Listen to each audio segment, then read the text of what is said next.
primeiro lugar, a gente tem uma demonização dos asilos. Isso é equivocado. Mundialmente, assim, isso é uma coisa que, no Brasil, sobretudo, tem que ser desconstruída.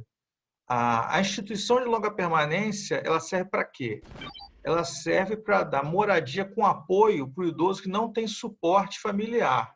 Ou seja, não é só quem não tem família, é para quem tem uma família que não tem condições de dar um suporte para o idoso com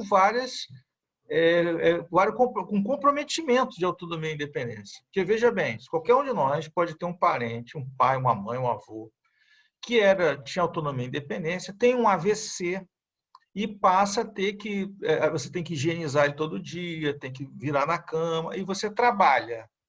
Aí, como é que você vai fazer? E o seu trabalho não é suficiente para contratar um cuidador 24 horas.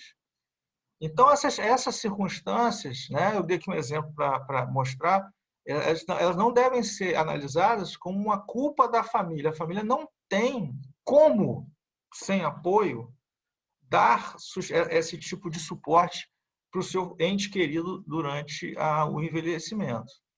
Então, o ideal é que isso acontece nos países de primeiro mundo. No Brasil é muito desorganizado ainda, mas nos países de primeiro mundo você tem essas estruturas, procura atrasar ao máximo o ingresso dessa estrutura. Então, em alguns países você dá suporte na casa da pessoa, é melhor às vezes.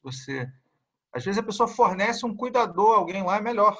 Muitas pessoas ficam muito deprimidas, assim, se sentem muito culpadas, porque assim, pô, eu vou botar minha mãe, meu pai na asilo, eu vou fazer como? Isso é um absurdo. A gente tem que desconstruir um pouco isso. A família, é óbvio, ela tem que cuidar dos seus entes queridos, mas assim, às vezes não dá conta. Então, como uma das estruturas, então muitas vezes a pessoa vai para a instituição asilar por vários motivos. Primeiro, a gente não pode esquecer que o próprio idoso pode querer. Muitos idosos querem isso. Eles preferem ficar naquele ambiente do que muitas vezes se sentindo que estão atrapalhando o filho, a filha, essas coisas. Isso acontece. Então, tem muita gente que tem esse desejo. Como aqui em Campos, por exemplo, nós não temos uma grande variedade de instituições, a gente não tem noção do que tem no Brasil e no mundo, mas tem instituições que são a ótimo padrão.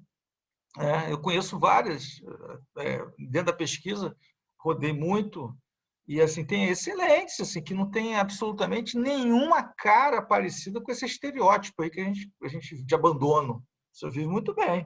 No Brasil, por outro lado, a gente tem um problema muito sério, porque o Estado, em sentido amplo, os municípios, né, e Campos não é exceção à regra, não entendem isso como um serviço público. Parece caridade. E isso está errado, porque, no fim das contas, o que acontece? A legislação ela estipula isso como um direito do idoso. O idoso tem direito de ser acolhido quando ele precisa. E, se ele precisa, hoje em dia, ele, na verdade, tem que estar implorando uma vaga num lugar que nem sempre é bom. A minha tese é o desafio de garantir para esse segmento essa inserção comunitária e familiar, né? O que me interessa mais na tese é a questão dos vínculos comunitários. Por quê?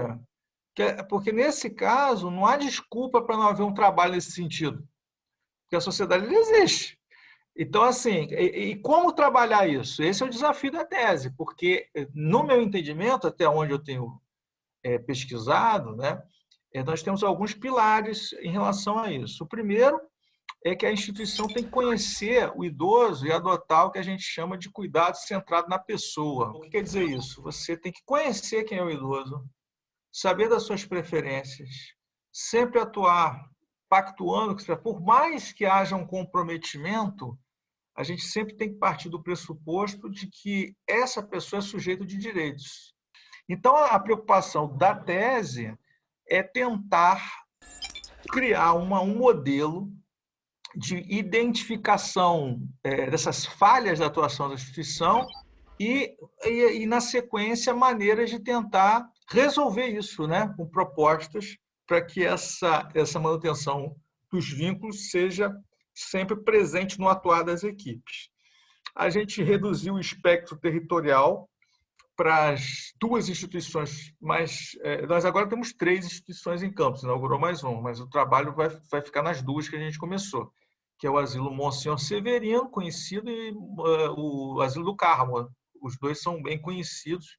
É um desafio também a gente construir esse vínculo, ou seja, essa vivência dentro da cidade, apesar dele morar do asilo e apesar de ele estar com uma demência, né?